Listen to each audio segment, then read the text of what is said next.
AI와 인간 비교의 충격. 여러분들은 생성 AI를 어떻게 보고 있는지 한번 생각해 보면서 제가 본 생성 AI를 한번 제 관점에서 얘기를 해보겠습니다. 제가 아까 제 소개할 때 저는 인지기술 연구를 해왔고 교수를 해왔고 그래서 인간 역량에 대해서 오랫동안 가르쳐 왔습니다. 그리고 실제로 인간 역량을 변화시키고 탁월하게 만드는데 오랫동안 결과를 내왔고 또 여러분들에게 말할 수 있을 만큼의 이야기를 가지고 있습니다. 자, 인간 역량.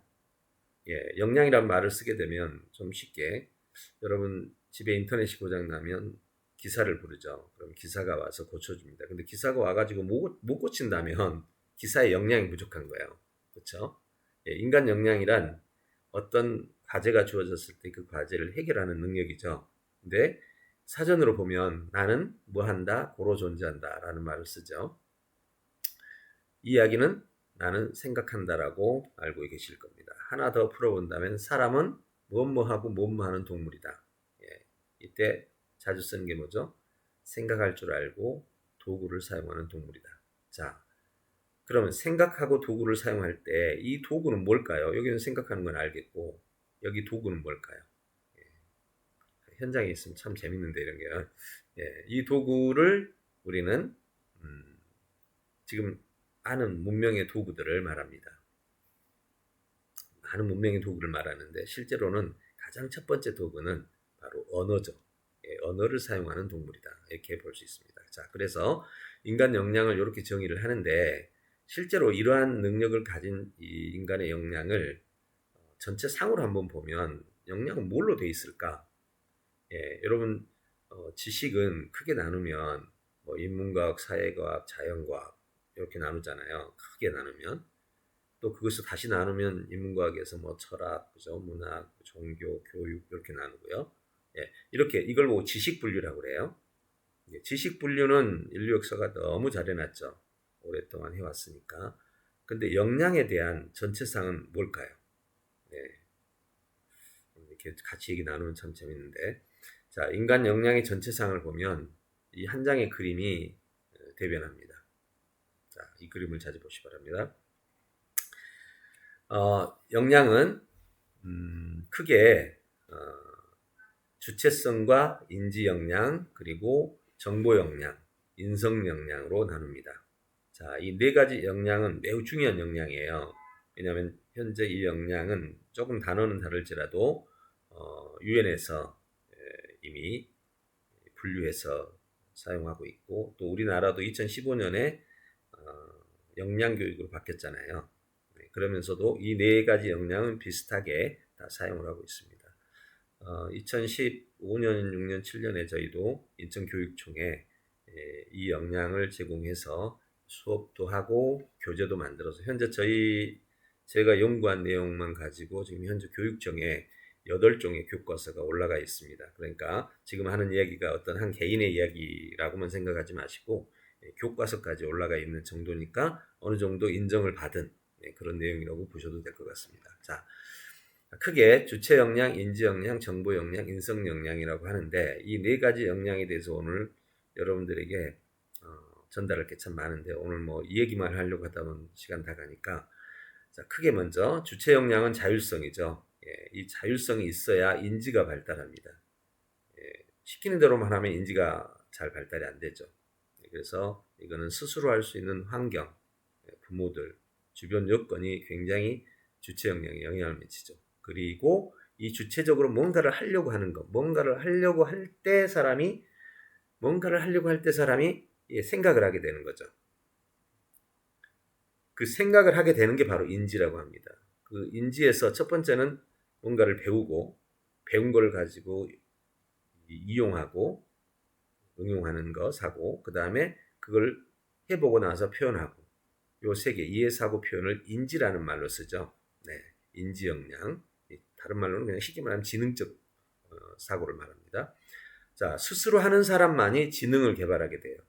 그러니까 스스로 하게 만들 수 있는 어떤 시스템이 있다면 정말 중요합니다. 스스로 할 수 있도록 만드는 시스템. 이거야말로 인간이 생각하는 동물이 되는 길이에요. 예. 그런 면에서 여러분 어린이집에서 스스로 하게끔 하는 어떤 플랜이 있는가 참 중요하죠. 그래서 이따 이 부분은 제가 좀 더 자세하게 아래에서 놔두도록 하고요. 그 다음에 여기서 인지 역량이 있으니까 정보를 습득하게 되는 겁니다. 물론 여기서 이해라는 과정이 정보 습득과 관련이 있지만 단순 이해만 한다면 정보 습득이 한계가 옵니다. 그래서 인지가 잘 되면 정보가 많은 양의 정보가 습득되기도 하고 스스로 창출하기도 하고 창의하기도 한다는 뜻이죠. 그리고 이러한 요소가 다 결부되어서 또 태도하고 연결됐어요. 여기가 주체가 활동이니까 그게 이제 인성 역량으로 나타나는 거죠. 자, 이 네 가지 역량, 이게 인간의 역량입니다. 자, 그러면 이제 제가 왜 갑자기 인간 역량을 얘기할까요? 아까 생성 AI라고 얘기했잖아요. 자, 생성 AI는 인간 역량과 비교했을 때 어떤 관계일까요? 이건 이제 인지에 관한 얘기니까 이해 기능이 입력 기능, 사고가 처리 기능, 표현이 출력 기능이잖아요. 컴퓨터의 하드웨어 3요소 아닙니까? 요게 이제 요거는 인지 기능이고, 그러니까 인지 기능과 컴퓨터의 하드웨어 세 가지 기능은 같은 거죠.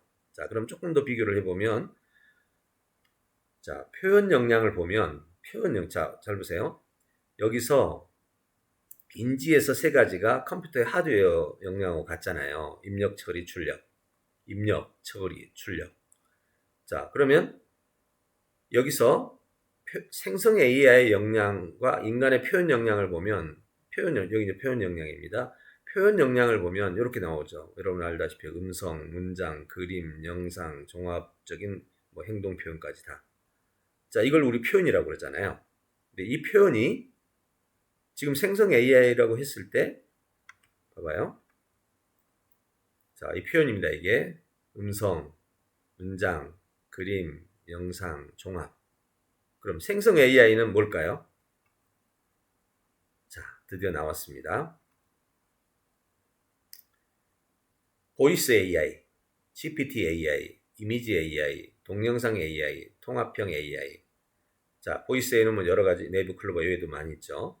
예, GPT는 챗GPT, 빙, 구글 바드가 있고, 이미지에는 달리, 디퓨전, 미드저니 등이 있고, 동영상 등은 여러 가지가 있죠. 자, 어떻습니까? 이제 보니 생성 AI 역량이라는 게 표현 역량의 한 형태였네? 인간의 음성 표현은 얘가 맞고, 문장 표현은 얘가 맞고, 생성 AI라는 게 결국은 표현하는 AI였구나. 그럼 표현은 어디에 속해요? 아까 보니까 여기에 속하네. 그러면 AI는 표현만 잘하는가? 아니죠. 표현을 하려면 어떻게 합니까? 자, 여러분들에게 제가 만약에 자, 이 책에 대해서 한번 설명해 봐. 그럼 여러분 어떻게 합니까? 제일 먼저 책을 읽어야죠. 책을 읽으면 이해해야죠. 그리고 설명하래. 그러면 만약에 30쪽짜리 책을 보고 설명하래. 그럼 그냥 내가 음성으로 읽으면 설명이죠. 근데 그런 설명이 아니잖아요. 30쪽짜리를 읽고 5분 안에 요약해서 발표하래. 자, 해봅시다. 30쪽 읽었어요. 이해. 5분 안에 요약해야 돼. 생각을 하지 않으면 요약을 못하죠. 요약을 해, 생각해서. 그리고는 5분 동안 표현을 해. 근데 표현을 하는데 글로 요약해달라네? 그러면 글이 되고, 문장이 되고. 말로 요약하라네? 그러면 보이스가 되고. 요거를 그림으로 한번 요약해보라네? 그럼 도해가 되고.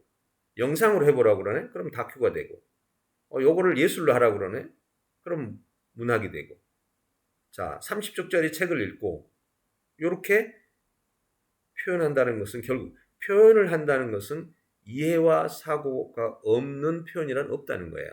물론 어떤 표현은 이런 게 있죠. 생각 없이 하는 표현.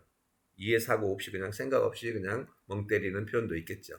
예, 그런 거는 이미 이전에 정보를 이해하고 사고했던 과정이 있는 거죠.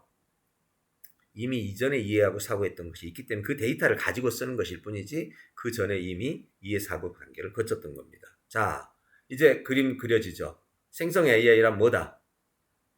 인간의 전체 역량 중에 인지 역량에 속하고 인지 역량 안에서도 이해 사고를 통해서 표현을 하는 역량을 말한다. 그러면 정보 이해니까 잘 보세요. 정보를 이해하는 거니까 이쪽이죠. 예. 현재까지 컴퓨터는 인간보다 훨씬 정보량이 많죠. 이미 이거는 인간을 넘어섰어요. 이번에 인간을 넘어서는 게 이제 이거죠. 네. 솔직히 말해서 우리가 내 전문 분야야 나도 잘 알지만 인공지능에게 물었을 때 나보다 못할 수는 있지만 머릿속에 내가 다 기억하고 사는 것이 아닌 반면에야 얘한테 물었을 때가 훨씬 더 정교하고 정확하게 나오죠. 네. 그래서 여러분이 이해사고 표현이라는 이 과정이 정보를 가지고 이걸 하는 것이고, 이제 앞으로 인성도 사실은 인성도 정보적 요소가 크거든요. 그래서 앞으로 인성도 이제 AI가 다 인간처럼 다 생각하게 하고 또 활동하게 할 것이다. 단지 한 가지 주체 역량만 이제 인공지능이 가져가지 못할 거다. 왜? 인간이 안 주니까. 인간이 줘버리면 인간은 저기 돼지우리에 들어갈 수도 있겠죠.